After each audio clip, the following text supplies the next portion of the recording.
ಆತ್ಮೀಯರೇ ಎಲ್ಲರಿಗೂ ನಮಸ್ಕಾರಗಳು. 2025-26 ಪಂದ್ಯಾಟಗಳು, ಕ್ರೀಡಾಕೂಟಗಳು, ಸ್ಪೋರ್ಟ್ಸ್, ಈ ಒಂದು ಸ್ಕೂಲ್ ಸ್ಪೋರ್ಟ್ಸ್ 2025-26 ಸಮಗ್ರ ಶಿಕ್ಷಣ ಕರ್ನಾಟಕದ ಸ್ಪೋರ್ಟ್ಸ್ ಪೋರ್ಟಲ್ನಲ್ಲಿ ನಾವು ಈಗಾಗಲೇ ಪಿ ಇ ಟೀಚರ್ ಅವರನ್ನು ರಿಜಿಸ್ಟ್ರೇಷನ್ ಮಾಡೋದು ಹೇಗೆ ಅಂತಕ್ಕಂಥದ್ದನ್ನು ನೋಡಿದ್ದೇವೆ. ಈ ವಿಡಿಯೋದಲ್ಲಿ ಸ್ಕೂಲ್ನ ಟೀಮ್ ಮ್ಯಾನೇಜರ್ ಅವರನ್ನು ಈ ಒಂದು SSK ಸಮಗ್ರ ಶಿಕ್ಷಣ ಕರ್ನಾಟಕದ ಸ್ಪೋರ್ಟ್ಸ್ ಪೋರ್ಟಲ್ನಲ್ಲಿ ರಿಜಿಸ್ಟ್ರೇಷನ್ ಮಾಡೋದ್ರ ಬಗ್ಗೆ ನೋಡೋಣ.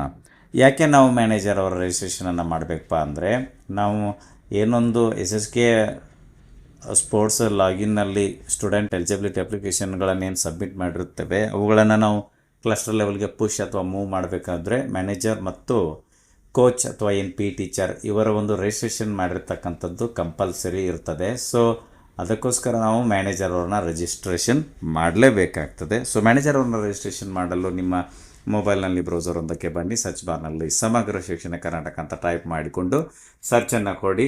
ಈ ಒಂದು ಸರ್ಚ್ ರಿಸಲ್ಟ್ಸ್ ಸಮಗ್ರ ಶಿಕ್ಷಣ ಕರ್ನಾಟಕ ಮೊದಲೇ ಹೈಪರ್ ಲಿಂಕ್ ಅಥವಾ ವೆಬ್ ಲಿಂಕ್ ಮೇಲೆ ಕ್ಲಿಕ್ ಮಾಡಿದಾಗ ಸಮಗ್ರ ಶಿಕ್ಷಣ ಕರ್ನಾಟಕ ಇಂಟರ್ಫೇಸ್ ಪೇಜ್ಗೆ ಬರ್ತೀರಿ. ಕೆಳಗಡೆಗೆ ಸ್ಕ್ರಾಲ್ ಮಾಡಿ ಸ್ಪೋರ್ಟ್ಸ್ ಐಕಾನ್ ಇದೆ, ಕೆಳಗಡೆ ಲಾಗಿನ್ ಅಕ್ಷರಗಳಿವೆ, ಲಾಗಿನ್ ಮೇಲೆ ಕ್ಲಿಕ್ ಮಾಡಿ. ಈಗ interface page government of Karnataka, department of school education, school games federation of India SGFI ಈ ಒಂದು ಇಂಟರ್ಫೇಸ್ ಪೇಜ್ಗೆ ಬರ್ತೀರಿ. ಇದು ಲಾಗಿನ್ ಪೇಜ್. ಇಲ್ಲಿ ಈ ಲಾಗಿನ್ನಲ್ಲಿ ನಿಮ್ಮ ಯೂಸರ್ ID, ಇಲ್ಲಿ ನಿಮ್ಮ ಶಾಲೆ UID ಸಂಖ್ಯೆ ಯೂಸರ್ ID ಆಗಿರುತ್ತದೆ. ಅದನ್ನು ಇಲ್ಲಿ ಯೂಸರ್ ID ಕೆಳಗಡೆ ಕೊಟ್ಟಿರ್ತೀವಿ. ಯೂಸರ್ ID ಕೆಳಗಡೆ ಬಾಕ್ಸ್ನಲ್ಲಿ ಕೊಡಿ. ನಂತರ ಪಾಸ್ವರ್ಡ್, ನಿಮ್ಮ ಶಾಲೆ UID ಸಂಖ್ಯೆ ಪಾಸ್ವರ್ಡ್ ಆಗಿರುತ್ತದೆ, ಅದನ್ನು ಪಾಸ್ವರ್ಡ್ ಬಾಕ್ಸ್ನಲ್ಲಿ ಕೊಡಿ. ಇಲ್ಲಿ 5 ಡಿಜಿಟ್ನ ಸೆಕ್ಯೂರಿಟಿ ಕೋಡನ್ನು ಯೆಲ್ಲೋ ಕಲರ್ನಲ್ಲಿ ಕೊಟ್ಟಿದ್ದಾರೆ, ಅದನ್ನು ಎಂಟರ್ ಕೋಡ್ ಬಾಕ್ಸ್ನಲ್ಲಿ ಕೊಟ್ಟು login blue colour button click ಮಾಡಿ. ನೆಕ್ಸ್ಟ್ ನಮಗೆ ಈ ರೀತಿ ಒಂದು ಇಂಟರ್ಫೇಸ್ ಪೇಜ್ ಬರ್ತದೆ. ಇದರಲ್ಲಿ instruction, application, PE teacher, review, contact, sign out ಅಂತ ಏನು ಟ್ಯಾಬ್ಗಳಿವೆ. ನಾವೀಗ ಮ್ಯಾನೇಜರ್ನ ರಿಜಿಸ್ಟ್ರೇಷನ್ ಮಾಡಬೇಕಾದ್ರೆ ಇಲ್ಲಿ ಕಾಣ್ತಕ್ಕಂಥ ಟ್ಯಾಬ್ಗಳಲ್ಲಿ PE teacher registration, PE teacher ಮೇಲೆ ಕ್ಲಿಕ್ ಮಾಡಬೇಕು. PE teacher registration form open ಆಗ್ತದೆ. ಮ್ಯಾನೇಜರ್ ಮತ್ತು PE ಟೀಚರ್ ಇಬ್ಬರನ್ನು ಇದೇ ಒಂದು PE ಟೀಚರ್ ರಿಜಿಸ್ಟ್ರೇಷನ್ ಫಾರ್ಮ್ನಲ್ಲಿ ನಾವು ರಿಜಿಸ್ಟ್ರೇಷನನ್ನು ಮಾಡಬೇಕಾಗ್ತದೆ. So PE teacher registration form ಇದರಲ್ಲಿನೇ ಮ್ಯಾನೇಜರ್ ಅವರ ರಿಜಿಸ್ಟ್ರೇಷನನ್ನು ಮಾಡಬೇಕು. ಸಪ್ರೇಟಾಗಿ ಮ್ಯಾನೇಜರ್ ರಿಜಿಸ್ಟ್ರೇಷನ್ ಫಾರ್ಮ್ ಅಂತ ಇರೋದಿಲ್ಲ. ಸೊ ಯಾರನ್ನು ನಾವು ಮ್ಯಾನೇಜರ್ ಆಗಿ ರಿಜಿಸ್ಟ್ರೇಷನ್ ಮಾಡ್ತಾ ಇದ್ದೇವೆಯೋ ಅವರ ಒಂದು KGID number, name, father name, gender, designation, date of birth, mobile number, ಈ ಡೀಟೇಲ್ಸನ್ನೆಲ್ಲ ಅವುಗಳ ಮುಂದೆ ಕೊಟ್ಟಿರ್ತಕ್ಕಂಥ ಬಾಕ್ಸ್ನಲ್ಲಿ ಕೊಡಬೇಕು ಮತ್ತು ಅವರ ಫೋಟೋ ಕೂಡ ಅಪ್ಲೋಡ್ ಮಾಡಬೇಕು. ಚೂಸ್ ಫೈಲ್ ಮೇಲೆ ಕ್ಲಿಕ್ ಮಾಡಿದಾಗ ಮೊಬೈಲ್ನ ಗ್ಯಾಲರಿ ಓಪನ್ ಆಗ್ತದೆ. ನೀವು ಗ್ಯಾಲರಿಯಲ್ಲಿ ಸೇವ್ ಮಾಡಿಟ್ಟುಕೊಂಡಿರ್ತಕ್ಕಂತಹ ಮ್ಯಾನೇಜರ್ ಆಗಿ ರಿಜಿಸ್ಟ್ರೇಷನ್ ಮಾಡುತ್ತಿರ್ತಕ್ಕಂತಹ ಶಿಕ್ಷಕರ ಒಂದು ಫೋಟೋವನ್ನು ಸೆಲೆಕ್ಟ್ ಮಾಡಿ.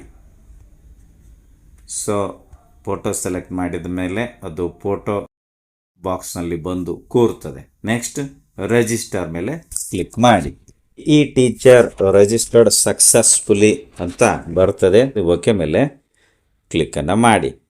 ಸೊ ಈಗ ನಾವು ರಿಜಿಸ್ಟ್ರೇಷನ್ ಆಗಿರ್ತಕ್ಕಂಥದ್ದನ್ನು ಕನ್ಫರ್ಮ್ ಮಾಡಿಕೊಳ್ಳಲು ಮತ್ತೆ ಮೇಲ್ಗಡೆ ಇರತಕ್ಕಂಥ ಒಂದು ಟ್ಯಾಬ್ಗಳಲ್ಲಿ ರಿವ್ಯೂ ಮೇಲೆ ಕ್ಲಿಕ್ಕನ್ನು ಮಾಡಿ. ಸೊ ಇಲ್ಲಿ ಅಪ್ಲಿಕೇಶನ್ ರಿವ್ಯೂ ಅಂತ ಒಂದು ಇಂಟರ್ಫೇಸ್ ಪೇಜ್ ಬರ್ತದೆ. ಇಲ್ಲಿ ಎಡಗಡೆ ಇರತಕ್ಕಂಥ ಮೆನುಗಳಲ್ಲಿ PE ಟೀಚರ್ ಅಪ್ಲಿಕೇಶನ್ಸ್ ಕ್ಲಿಕ್ ಮಾಡಿ. ಸೊ ನೋಡಬಹುದು ಸಬ್ಮಿಟೆಡ್ PE ಟೀಚರ್ ಅಪ್ಲಿಕೇಶನ್ಸಲ್ಲಿ ರಿಜಿಸ್ಟ್ರೇಷನ್ ಮಾಡಿರ್ತಕ್ಕಂತಹ ಟೀಚರ್ ಡೀಟೇಲ್ಸ್ ಎಲ್ಲ ಬಂದಿರುತ್ತದೆ. ಅವರ ಒಂದು KGID ನಂಬರು, ನೇಮು ಎಲ್ಲ ನಾವು ರಿಜಿಸ್ಟ್ರೇಷನ್ ಮಾಡಬೇಕಾದ್ರೆ ಏನೆಲ್ಲ ಡೀಟೇಲ್ಸ್ ಕೊಟ್ಟಿರ್ತೀವಿ ಅದೆಲ್ಲ ಬಂದಿರುತ್ತದೆ. ಲಾಸ್ಟಲ್ಲಿ ಅವರ ಫೋಟೋ ಕೂಡ ಇರ್ತದೆ ಮತ್ತು ಡೆಸಿಗ್ನೇಷನ್ ಒಬ್ಬರಿಗೆ ಕೋಚ್ ಅಥವಾ PE ಟೀಚರು, ಇನ್ನೊಬ್ಬರಿಗೆ ಮ್ಯಾನೇಜರ್ ಅಂತ ಬಂದಿರುತ್ತೆ. ವಿಡಿಯೋ ಇಷ್ಟ ಆದರೆ ಲೈಕ್ ಮಾಡಿ, ಉಪಯುಕ್ತ ಅನಿಸಿದರೆ ಶೇರ್ ಮಾಡಿ. ಈ ರೀತಿ ವಿಡಿಯೋಗಳಿಗಾಗಿ ಚಾನಲ್ಗೆ ಸಬ್ಸ್ಕ್ರೈಬ್ ಆಗಿ, ಬೆಲ್ ಬಟನ್ ಪ್ರೆಸ್ ಮಾಡಿ, ನೋಟಿಫಿಕೇಷನಲ್ಲಿ ಆಲ್ ಸೆಲೆಕ್ಟ್ ಮಾಡಿಕೊಳ್ಳಿ. ನಾವು ಮಾಡೋ ವಿಡಿಯೋಗಳ ಅಪ್ಡೇಟ್ಸ್ ಪಡಿತಾ ಇರಿ. Thanks for watching. ಧನ್ಯವಾದಗಳು. ವಂದೇ ಮಾತರಂ.